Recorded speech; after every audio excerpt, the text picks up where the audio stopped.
Caitanya Bhāgavata, Chapter 17. Gauranga visits the birthplace of Śrī Īśvara Purī. The Supreme Lord, Śrī Caitanya, personally visited the birthplace of Īśvara Purī. The Lord said, I offer my obeisance to the village of Kumārahaṭṭa, where Śrī Īśvara Purī appeared. Lord Caitanya cried profusely at that place and spoke nothing other than the name of Īśvara Purī. The Lord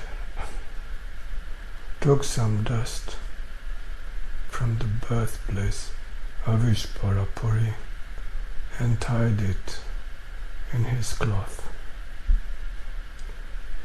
The Lord said, the dust from the birthplace of Īśvara Purī is my life, wealth, and living force. The Lord exhibited such affection for Īśvara Purī because he takes pleasure in increasing the glories of his devotees. The Lord said, I came to Gayā to offer oblations to my forefathers. Now that I have seen Īśvara Purī, my journey has become successful. Comment. In order to teach his sadhaka disciples, the Lord, as spiritual master of the world and teacher of all, personally spoke the following words.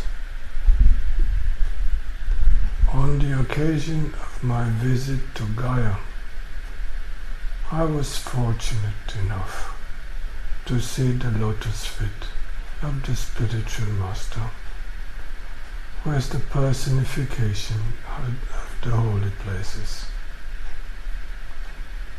And as a result, I have attained the fruits of visiting all holy places.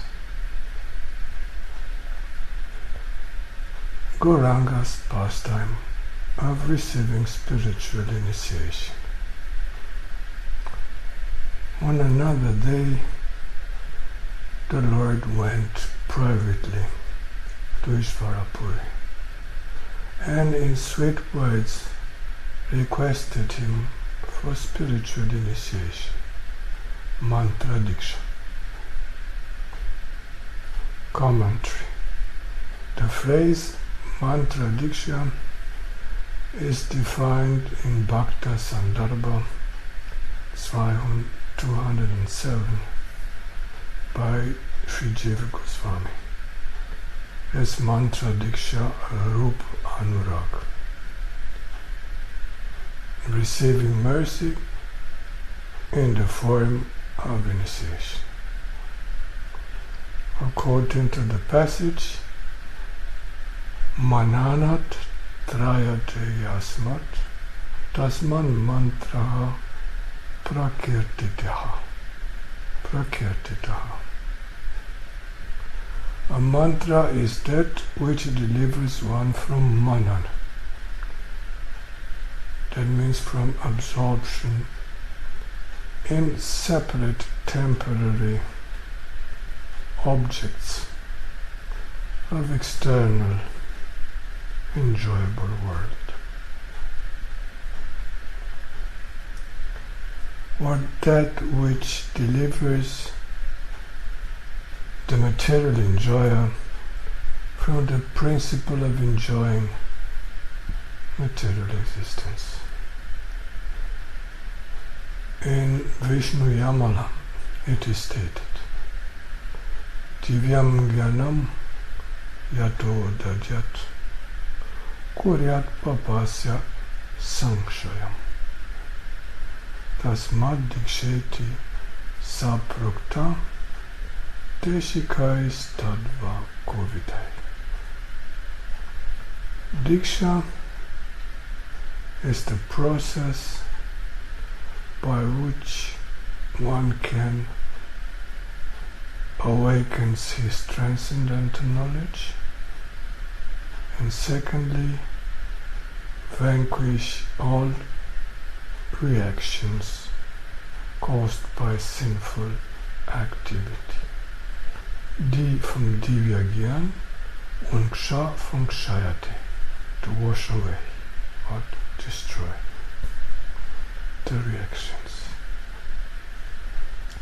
A person expert in the study of the revealed scriptures knows this process as Diksha.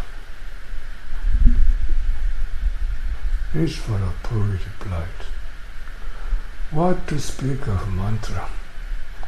I can give my life to you."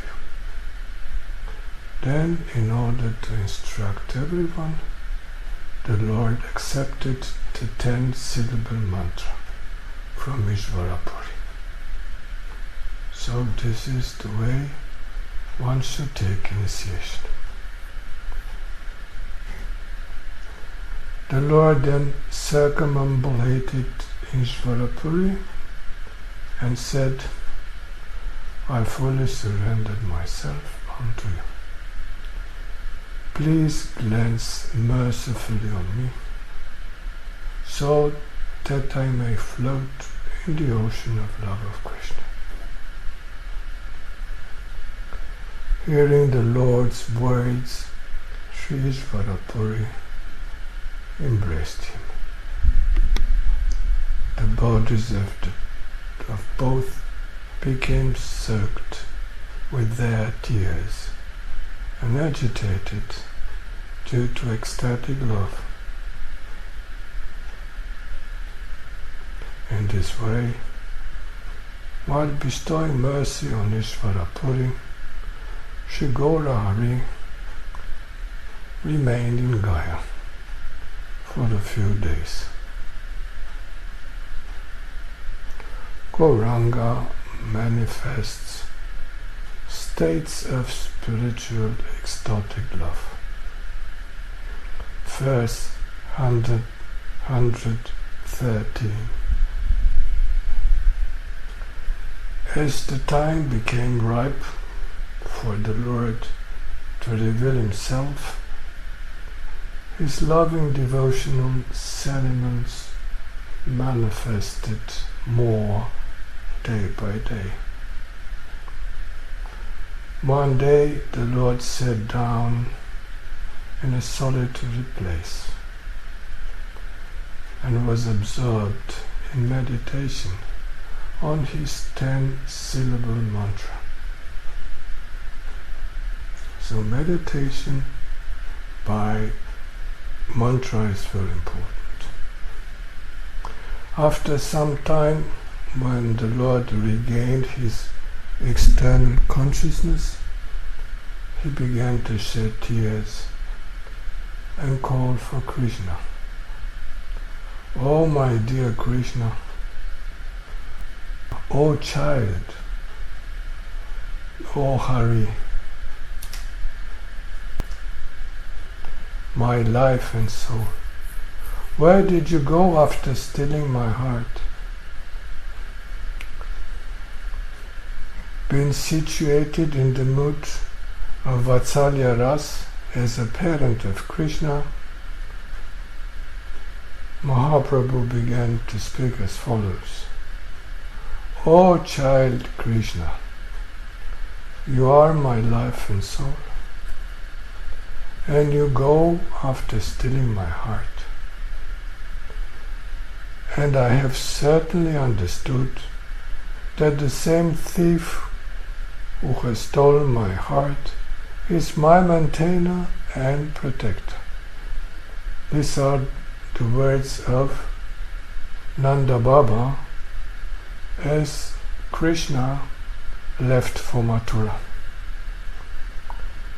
as Akrur came and took him to Mathura. And Chaitanya Mahaprabhu continued, I saw my Lord, but now where has he gone? The Lord then began to cry, Mahaprabhu, and recite various verses. The Lord was absorbed in sentiments of ecstatic love, and his entire body was covered with dust, and he was rolling on the ground. He loudly cried out in distress, Where did you go, leaving me behind, my dear child Krishna? The Lord, who was previously most grave, now became greatly agitated in ecstatic love. Comment. When Krishna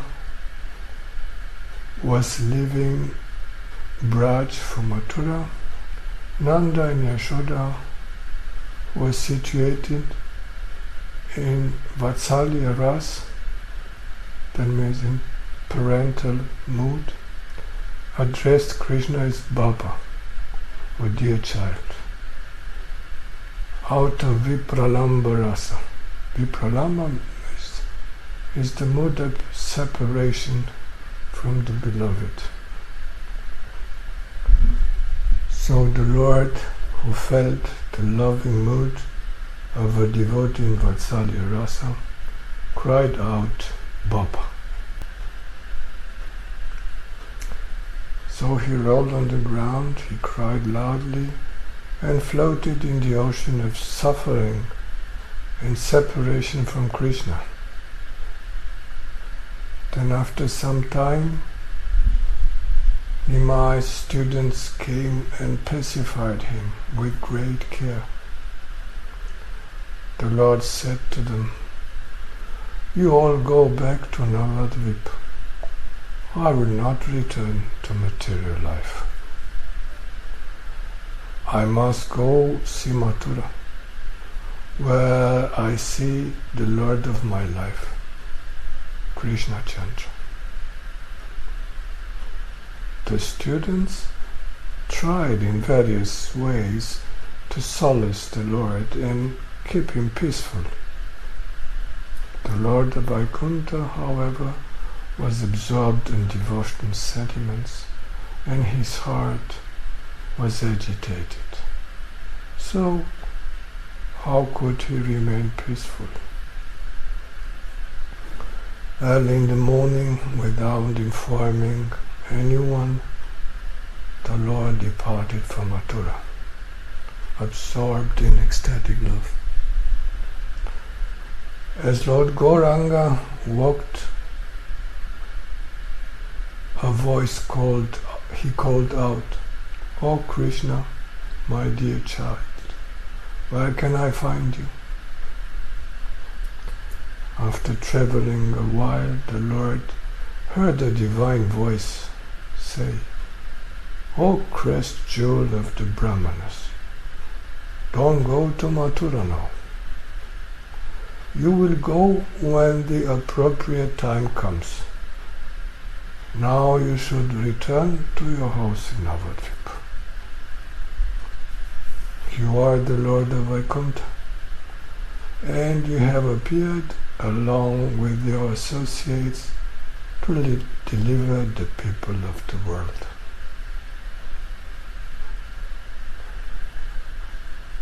When you distribute the wealth of ecstatic love, your kirtan will inundate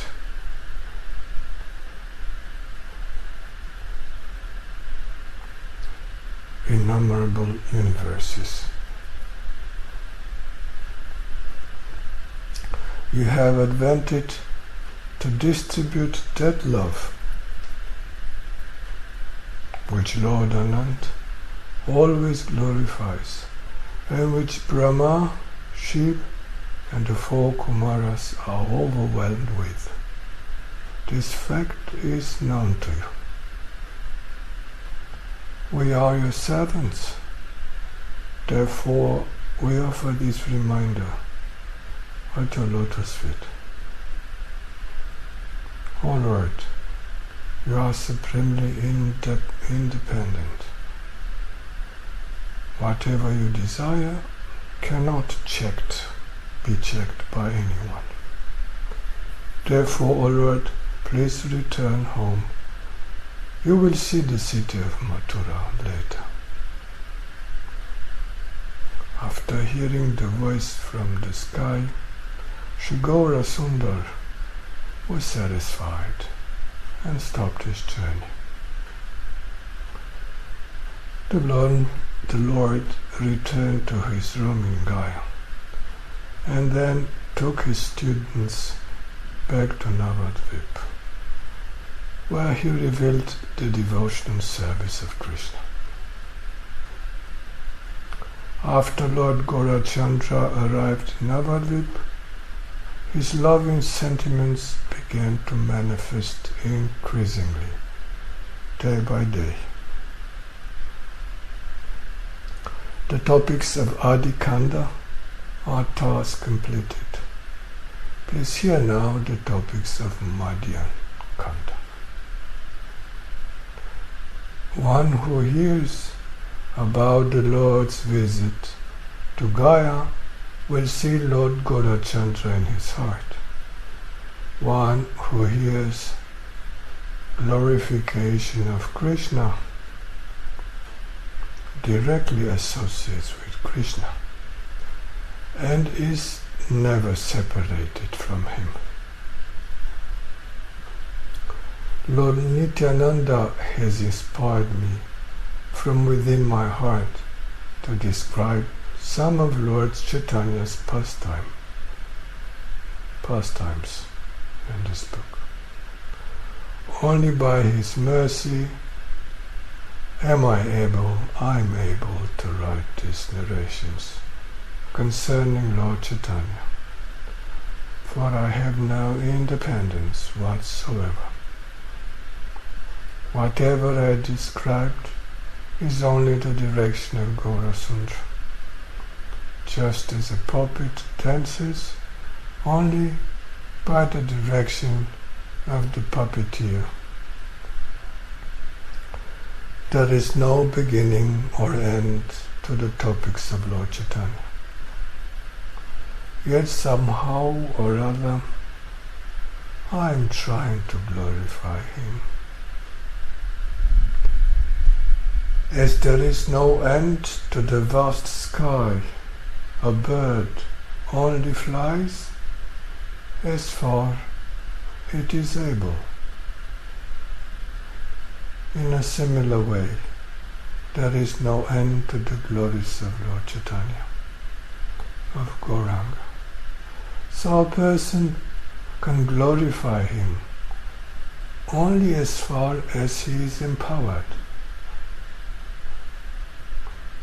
As the birds fly in the sky, as far as their capacity allows, so the learned devotees describe the Lord as far as their realization allows.